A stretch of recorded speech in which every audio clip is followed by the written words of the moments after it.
Hello बच्चों।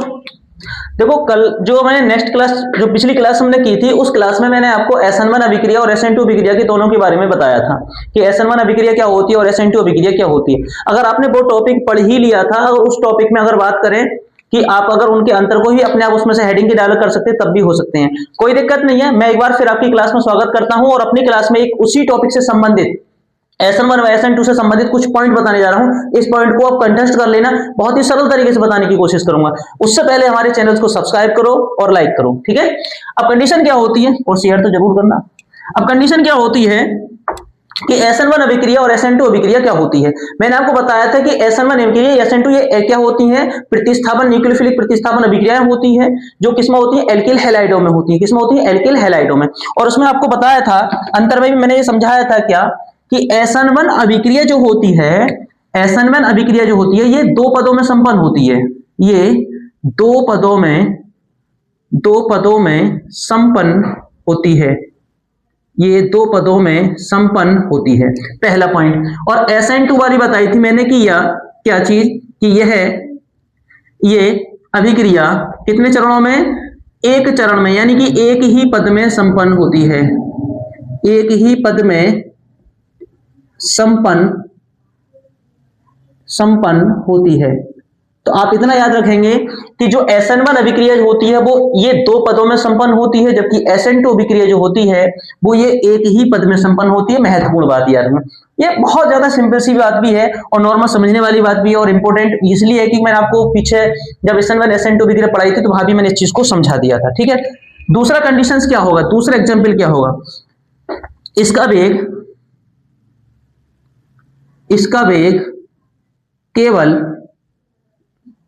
वेग केवल क्रियाधार की सांद्रता पर, इसका वेग केवल क्रियाधार की सांद्रता पर निर्भर करता है। इसका वेग केवल क्रियाधार की सांद्रता पर निर्भर करता है और इसका वेग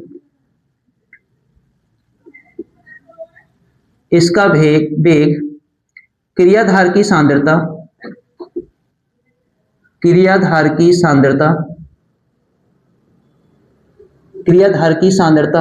और नाभिक स्नेही की सांद्रता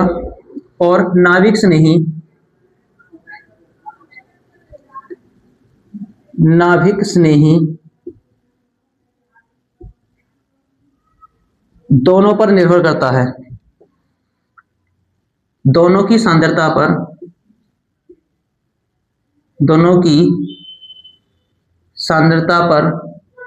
निर्भर करता है। कुछ गलत हो गया, इसका वेग क्रियाधार की सांद्रता और नाभिक स्नेही की सांद्रता, ये लिख दो, नाभिक स्नेही की सांद्रता पर निर्भर करता है, यानी कि दोनों पर करता है, क्रियाधार पर भी करता है और नाभिक स्नेही पे ही दोनों पर करता है, ठीक है। नहीं तो दो पॉइंट तो नॉर्मल सी बात हो गई, ये दो पद में होती है, एक पद में होती है, क्रियाधार की सांद्रता पर निर्भर करता है, क्रियाधार की सांद्रता और नाभिक स्नेही दोनों की सांद्रता पर निर्भर करता है। तीसरा पॉइंट बहुत इंपॉर्टेंट पॉइंट, तीसरा बहुत बहुत बहुत ज्यादा इंपॉर्टेंट पॉइंट क्या है, इनकी क्रियाशीलता का क्रम,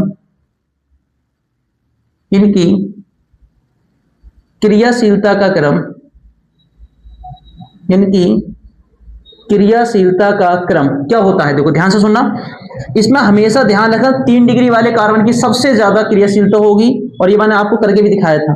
2 डिग्री वाले की, फिर 1 डिग्री वाले की, फिर उसके बाद किसी भी एल्किल हैलाइड की, नॉर्मल एल्किल हैलाइड की, ठीक है। नहीं RX लिख देते हैं इसको हम, क्लियर है। दूसरी चीज, तीसरा पॉइंट अगर इसमें बात करें तो इनकी क्रियाशीलता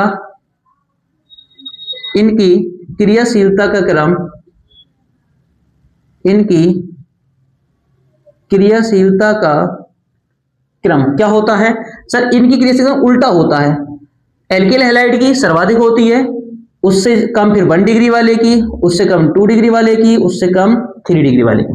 तो आप देखो यही रिएक्शंस मैंने आपको कल समझाई थी क्या, कि जो 3 डिग्री वाला जो होता है, जब इनकी डेफिनेशंस लिखाई थी मैंने आपको, तो जो इसमें लिखा था मैंने 3 डिग्री कार्बन लिया था और इसमें मैंने आपको एल्किल हैलाइड लिया था, ध्यान है कुछ। तो इसमें 3 डिग्री वाले की क्रियाशीलता कैसी होती है, सर्वाधिक होती है, और इनकी क्रियाशीलता 3 डिग्री वाले की सबसे कम होती है। कंटेस्ट कर लेना, याद कर लेना इस बात के लिए, बिल्कुल समझ लेना इस चीज के लिए कि हाँ बिल्कुल क्रम क्या होता है। तो आप SN1 याद कर लो, 3 डिग्री वाली ज्यादा होती है, SN2 में 3 डिग्री वाले की क्रियाशीलता कम होती है। क्लियर है। दूसरी चीज क्या होती है, नंबर फोर्थ पॉइंट क्या होता है, क्या इनमें कार्बोकैटायन बनने के कारण, इनमें कार्बोकैटायन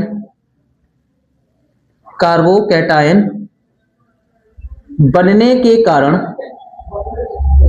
कार्बोकैटायन बनने के कारण पुनर्व्यवस्थित उत्पाद प्राप्त होते हैं।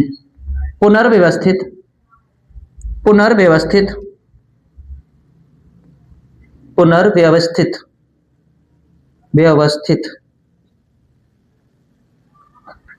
गलत लिख दिया कुछ, पुनर्व्यवस्थित उत्पाद प्राप्त होते हैं,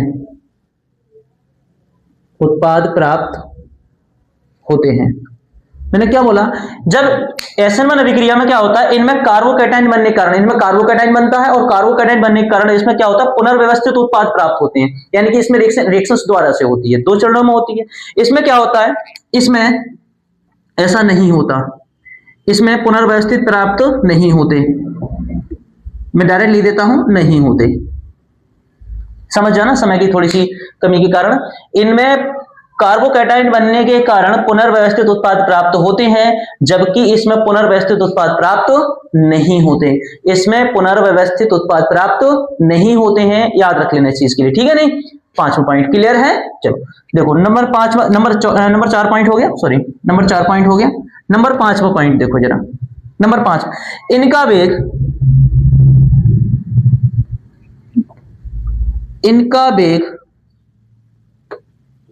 इनका वेग ध्रुवीय विलायकों में बढ़ता है, ध्रुवीय विलायकों में बढ़ता है, इनका वेग ध्रुवीय विलायकों में बढ़ता है, और इनका वेग नंबर 5 पॉइंट, इनका वेग ध्रुवीय विलायकों में घटता है। तो इसमें याद कर लेना क्या, कि इनका वेग ध्रुवीय विलायकों में बढ़ता है और इनका वेग ध्रुवीय विलायकों में घटता है।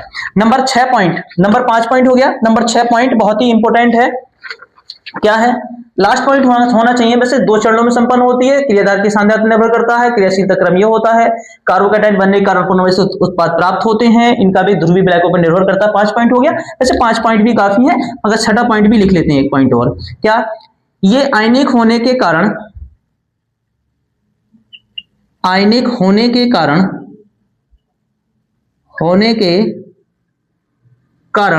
तीव्र गति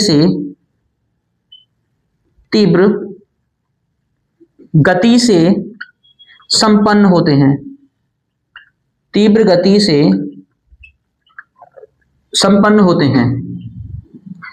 ये देखो, ये आयनिक होने के कारण तीव्र गति से संपन्न होते हैं, मगर ये जो SN2 अभिक्रिया जो होती है इसकी अपेक्षा मंद गति से होते हैं, इसकी अपेक्षा ये